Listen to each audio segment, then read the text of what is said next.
ہوا کیا تھا کہ جب لوگوں نے نہیں مانا تو پھر کیا ہوا؟ قال رب انصرنی بما کذبون، یہ آیت نمبر 26 ہے سورۃ المومنون کی۔ قال رب انصرنی بما کذبون، نوح نے کہا کہ اے پروردگار انہوں نے مجھے جھٹلایا ہے، یعنی میرا انکار کیا ہے، یعنی میری بات نہیں مانی ہے، تو میری مدد فرما۔ یعنی اللہ رب العزت سے انہوں نے نصرت مانگی، نصر مانگی، مدد مانگی۔ نصرت کہتے ہیں مدد کو۔ قال رب انصرنی بما کذبون، اور کہ نوح نے کہا کہ اے پروردگار انہوں نے مجھے جھٹلایا ہے، تو میری مدد فرما۔ فَأَوْحَيْنَا إِلَيْهِ أَنِ اصْنَعِ الْفُلْكَ بِأَعْيُنِنَا وَوَحْيِنَا، پس ہم نے ان کی طرف وحی بھیجی کہ ہماری نظروں کے سامنے اور ہمارے حکم کے مطابق ایک کشتی بناؤ۔ یعنی کیا حکم دیا گیا؟ کشتی بنانے کا حکم دیا گیا کہ ہماری نظروں کے سامنے اور ہمارے حکم سے، یعنی اللہ رب العزت کے حکم سے ہی کشتی بنائی گئی تھی۔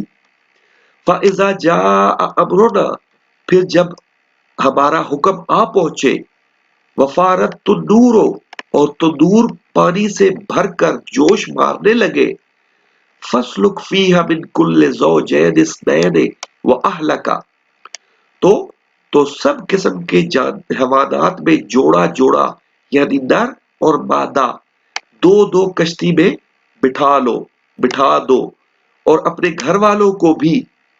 إِلَّا مَنْ سَبَقَ عَلَيْهِ الْقَوْلُ مِنْهُمْ، سوائے ان کے سوائے یہ بھی تھوڑا سا غلط ہو گیا، یہ بڑی یہ آئے گی یہاں پہ، سوائے یہ الف آئے گا پھر بڑی یہ آئے گی، سوائے ان کے جن کی نسبت ان میں سے ہلاک ہونے کا حکم پہلے صادر ہو چکا ہے، یعنی پہلے حکم دیا جا چکا ہے جن کے بارے میں کہ یہ ڈوبیں گے، یہ مریں گے، تو ان کے سوائے سب کو لے کر کشتی میں بیٹھ جاؤ۔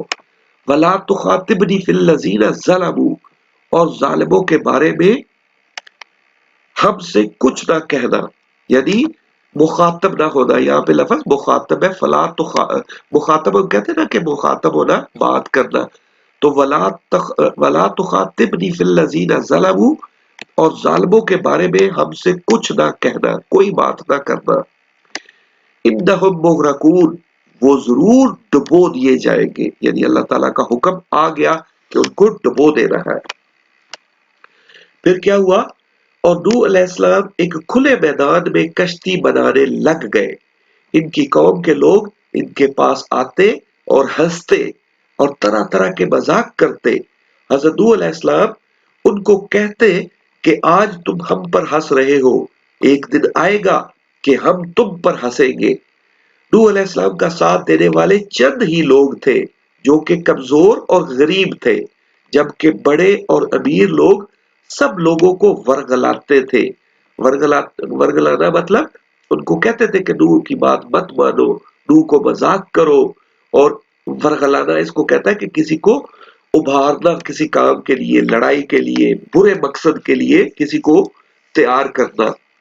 تو یہ جو بڑے اور امیر لوگ تھے سب لوگوں کو ورگلاتے تھے کہ نوح کی بات مت سنو، اور کہتے تھے کہ اپنے معبودوں کو ہرگز نہ چھوڑنا، اور ود اور سوا اور یاغوس اور نصر کو کبھی ترک مت کرنا۔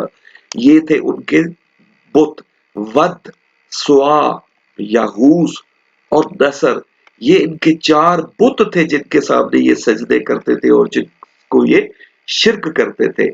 تو یہ بڑے لوگ کہتے تھے کہ ان کو مت چھوڑنا۔ بس لوگوں نے اپنے سرداروں کی بات مانی اور بتوں کو پوجتے رہے، یعنی ان چاروں کو پوجتے رہے، اور نوح علیہ السلام اور ان کے ساتھیوں کا مذاق اڑاتے رہے۔ اس کے بعد کیا ہوا؟ اس کے بعد نیکسٹ پیج پہ جائیں گے، اور یہ ہمارا پیج ہے الحمدللہ کا۔ ہم کہیں گے الحمدللہ کہ آج ہم نے حضرت نوح علیہ السلام کی کہانی پڑھی، جن کی قوم پتھر کے بتوں کو پوجنے لگ گئی تھی، تو اللہ تعالیٰ نے ان سب کو پانی میں ڈبو دیا، اور حضرت نوح علیہ السلام اور ان کے ساتھیوں کو کشتی میں بچا لیا گیا۔ سورۃ الہود یہ 11 نمبر کی سورت ہے قرآن پاک کی۔ سورۃ الہود کے چوتھے رکوع میں بتایا گیا ہے کہ جب اللہ تعالیٰ کا حکم آ پہنچا اور تندور جوش مارنے لگا تو نوح نے کہا کہ اللہ کا نام لے کر کہ اسی کے ہاتھ میں اس کشتی کا چلنا اور ٹھہرنا ہے، اس کشتی میں سوار ہو جاؤ۔ یعنی جس طرح اللہ رب العزت کا حکم تھا کہ تندور کو دیکھتے رہو، جب تندور پانی سے بھر جائے تو پھر سب کشتی میں بیٹھ جانا، اسی طریقے سے نوح علیہ السلام نے ایک دن اچانک دیکھا کہ تندور جو ہے یہ جوش مارنے لگ گیا ہے، پانی سے بھر گیا ہے، تو انہوں نے کہا اپنے ساتھیوں کو کہ اللہ کا نام لے کر اس کشتی میں بیٹھ جاؤ، اور وہ کشتی ان کو لے کر طوفان کی لہروں میں چلنے لگی۔ نہریں کیا تھی، گویا پہاڑ تھے۔ اس وقت نوح نے اپنے بیٹے کو جو کشتی سے الگ تھا پکارا کہ بیٹا ہمارے ساتھ سوار ہو جاؤ اور کافروں میں شامل مت ہو۔ اس نے کہا کہ میں ابھی پہاڑ سے جا لگوں گا، وہ مجھے پانی سے بچا لے گا۔ انہوں نے کہا آج اللہ کے عذاب سے کوئی بچانے والا نہیں۔ اتنے میں دونوں کے درمیان لہر آ حائل ہوئی۔ لہر پانی کی لہر جو ہوتی ہے، آپ نے دیکھا نا سمندر میں بہت بڑی بڑی لہریں ہوتی ہے، تو ہوا کیا تھا کہ زمین سے بھی پانی نکلنا شروع ہو گیا تھا اور آسمان سے بھی پانی موسلا دھار بارش برسنی شروع ہو گئی تھی، تو بڑی بڑی لہریں ہو گئی تھی۔ اور پھر ان کا جو بیٹا تھا وہ نہیں مانا، اور اتنے میں دونوں کے درمیان لہر آ حائل ہوئی اور وہ ڈوب کر رہ گیا، یعنی وہ بھی ختم ہو گیا۔ اور حکم دیا گیا کہ اے زمین اپنا پانی نگل جا، یعنی زمین کو حکم دیا گیا کہ اپنا پانی پی لے، نگل جا، اور اے آسمان تھم جا، یعنی زمین سے بھی پانی نکل رہا تھا اور آسمان سے بھی بہت زیادہ تیز بارش ہو رہی تھی۔ تو پانی خشک ہو گیا اور کام تمام کر دیا گیا، اور کشتی کوہ جودی پر جا ٹھہری۔ یہ کوہ جودی جو ہے یہ بتایا جاتا ہے کہ ترکی میں ہے، ملک ترکی جو ہے نا مسلمان ملک ہے، اس میں ہے یہ کوہ جودی، تو پر جا ٹھہری، اور بے انصاف لوگوں پر لعنت کر دی گئی اور سب شرک کرنے والوں کو تباہ و برباد کر دیا گیا۔ تو اس کے بعد یہ کہ حضرت نوح علیہ السلام کو آدم ثانی یعنی دوسرا آدم بھی کہا جاتا ہے، اور وہ اس لیے کہ حضرت نوح علیہ السلام کی قوم نے شرک کرنا نہیں چھوڑا، تو حضرت نوح کو اور ان کے ساتھیوں کو بچا کر باقی تمام انسانوں کو ڈبو دیا گیا تھا، اور انسان کی نسل پھر حضرت نوح علیہ السلام اور ان چند لوگوں سے ہی آگے بڑھی تھی جو ان کے ساتھ کشتی میں سوار تھے، اس لیے ان کو کیا کہا جاتا ہے؟ آدم ثانی یعنی دوسرا آدم۔ اس کے بعد آخری پیرا یہ ہے ہمارا کہ حضرت نوح علیہ السلام کی اس کہانی میں سب سے اہم اور غور کرنے والی بات یہ ہے کہ حضرت نوح علیہ السلام کی بیوی اور ان کا بیٹا بھی کافروں میں سے تھا، لہذا ان کو بھی معاف نہیں کیا گیا اور ان کو بھی ڈبو دیا گیا۔ آپ کو یاد ہے نا کہ اللہ تعالیٰ کا کیا حکم تھا کہ جو بھی شرک کرے گا اسے نہیں چھوڑا جائے گا، یعنی شرک کی معافی نہیں ہے۔ تو یہ حضرت نوح علیہ السلام کی جو بیوی اور بیٹا بے شک ان کے رشتہ دار تھے، لیکن ان کو نہیں چھوڑا گیا، ان کو بھی معاف نہیں کیا گیا، ان کو بھی ڈبو دیا گیا۔ یہ انسانوں پر اللہ تعالیٰ کا پہلا عذاب تھا، یعنی اللہ تعالیٰ انسانوں پر عذاب نہیں ڈالنا چاہتے، نازل نہیں کرنا چاہتے، لیکن جب انسان نہ سمجھے تو پھر ان کو اس طرح سے عذاب سے ختم کر دیا جاتا ہے، اور یہ انسانوں پر اللہ تعالیٰ کا پہلا عذاب تھا، اور یہ ان لوگوں پر نازل کیا گیا جو شرک کرتے تھے۔ بے شک شرک ناقابل معافی جرم ہے۔ تو ہمیں سمجھ آ گئی نا کہ سب سے پہلی کہانی جو ہے یعنی حضرت آدم علیہ السلام کے بعد جو پہلی کہانی ہے وہ حضرت نوح علیہ السلام کی ہے، اور حضرت نوح علیہ السلام کی کہانی میں خاص بات یہ ہے کہ یہ لوگ شرک کرتے تھے، اس لیے ان کو ڈبو کر مار دیا گیا تھا، ان کو ختم کر دیا گیا تھا۔ تو اللہ رب العزت سے دعا ہے کہ ہمیں سمجھنے کی توفیق عطا فرمائے اور ہمیں شرک سے بچنے والا بنائے، ہمیں اور ہمارے گھر والوں کو شرک سے بچائے۔ اوکے، اب ہمارا کام کیا ہے؟ ہمیشہ کی طرح کلاس ورک آپ کا ہے 4 سوال بنانے ہیں، اور جو ہے ہوم ورک آپ کا ہے کہ 4 لوگوں تک آپ نے یہی پیغام پہنچانا ہے، یہی کہانی ان کو سنانی ہے انشاءاللہ. اوکے، ٹیک کیئر اینڈ اللہ حافظ.